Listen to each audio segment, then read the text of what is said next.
El mundo sigue y no sabemos cómo. Por eso hoy vamos a hablar con Valeria Román, que es periodista científica y conductora de CNN Radio, sobre cómo está circulando la información científica en este contexto de aislamiento y de pandemia. Bueno, gracias por recibirnos en tu casa. Te queríamos consultar sobre, en este momento de aislamiento social y de pandemia, ¿no?, tan particular que nos toca vivir, sobre la información científica, ¿no? En primer lugar, ¿cómo se construye información científica en este contexto de aislamiento? Bueno, de parte de los periodistas usamos muchísimos los papers publicados por diferentes científicos de diferentes disciplinas e instituciones del mundo, y también llamando a distintas fuentes de información, a instituciones e investigadores. ¿Y qué pasa cuando uno, alguien como vos, ¿no?, periodista especialista en ciencia, quiere informar o dar como fuentes confiables, fuentes certificadas, en este mar de sobreinformación y de fake news también? ¿Qué pasa con esa tensión? Creo que la pandemia ha extremado nuestros cuidados para filtrar información. Circula mucha información en redes sociales, en WhatsApp, de gente, familiares, amigos, incluso a veces son profesionales e investigadores que a lo mejor son de especialidades cercanas, pero que no tienen el cuidado de ver si esa información es real. También circula mucha información o videos que hay una parte de ese video, de ese texto, que tiene algo de verdad, pero hay otra parte que no es cierta. Entonces, digamos, como periodista tiene que usar el tema, volver al ABC del periodismo. ¿Esto es cierto o no? ¿Tal persona está diciendo esto o no? ¿Es real? Por ejemplo, en el caso, desde que empezó la pandemia hubo varias situaciones que se pusieron en debate público. En enero y febrero teníamos el debate de que había gente que decía que había que instalar estos sensores de temperatura en los aeropuertos. Y hay mucha gente que a lo mejor, figuras públicas, que se ponen a decir eso y no buscan la evidencia científica de que eso sea realmente efectivo. Los dispositivos esos para tomar la temperatura hay en los aeropuertos, pero arrojan muchos falsos negativos y falsos positivos, por lo cual no son efectivos para controlar la pandemia. Pero bueno, hay que tener mucho cuidado porque circula información anónima. También hay personalidades que se suman a difundir información falsa. Así que para nosotros es un gran desafío hoy, para los periodistas de ciencia. Para vos, ¿qué es lo que hay que informar en este contexto y qué es lo más importante que hay que informar? Por un lado, tenemos el reporte diario de las autoridades sanitarias de la Argentina, de cada provincia o de la Organización Mundial de la Salud. Esas autoridades son las que informan el reporte de casos, las distintas situaciones de cómo va avanzando día a día la pandemia. Para los periodistas es un desafío, porque muchos periodistas en realidad lo que hacen es comunicar el dato. Y la verdad es que el ciudadano puede tener acceso a ese dato porque mira el sitio del Ministerio de Salud todos los días y lo ve. O sea, entonces, el desafío de hoy del periodista es darle un valor agregado, riguroso, y bueno, darle un análisis o información también que no está circulando masivamente, ¿no? Como por ejemplo, a mí me parece que alentar a que la gente de grupos de riesgo se vacune contra la gripe es una información como de servicio, que quizás no se tiene muy en cuenta, ¿no? Pero bueno, hay que buscar distintos ángulos o un análisis o datos que se estén perdiendo en la maraña de información y de desinformación que hay. ¿Qué otras cosas podrían construirse como periodista científico que sumen al contexto actual de información dura del indicador y del dato duro?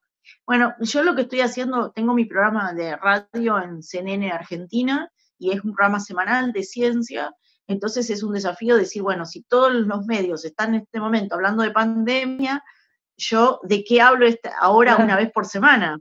Entonces, lo que estoy haciendo es darle, digamos, un enfoque diferente, digamos, darle un valor agregado por los entrevistados y por aspectos de la pandemia que no se tratan habitualmente. Por ejemplo, este último miércoles nos dedicamos más de la mitad del programa a analizar con Florencia Luna, que es investigadora en bioética, a desmenuzar los aspectos éticos de toda la pandemia, ¿no? Y todos los debates que ha generado. Porque, por ejemplo, la cuarentena, hay algunos que dicen, no, la cuarentena como hoy es la única intervención posiblemente efectiva para frenar esto.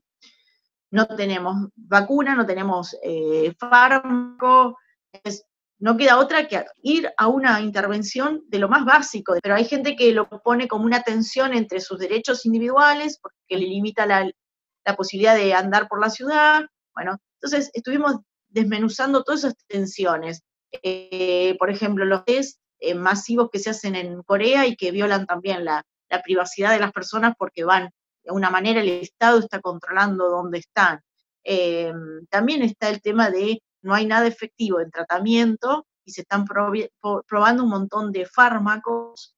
Y bueno, hay que ver hasta dónde cada paciente y sus familiares saben que eso se está probando, ¿no? Entonces, yo le estoy buscando la vuelta por el lado, cuestiones a tener en cuenta que ayuden incluso al empoderamiento de los ciudadanos a la hora de decidir distintas cuestiones que tienen que ver con su participación a favor de detener la propagación de la pandemia, ¿no? Y las redes sociales, especialmente con famosos o gente que tiene muchos seguidores, ¿cómo colabora a una información fidedigna en este contexto? Sí, bueno, depende. Yo vi el caso de una cantante con su novio futbolista que que le diagnosticaron el coronavirus en Europa, digamos, son de Argentina, y salieron a decir en un tuit diciendo, nos dieron el diagnóstico positivo, pero estamos perfectos. En un momento en que en la Argentina había gente que minimizaba el riesgo de la pandemia, un tuit de famosos, ese tuit contribuía también a minimizar el riesgo, porque mostraba que alguien afectado estaba lo más bien y estaba en un contexto de alegría. Claro que estas personas son dos personas de 20 y pico, de más de 20 años, ¿no?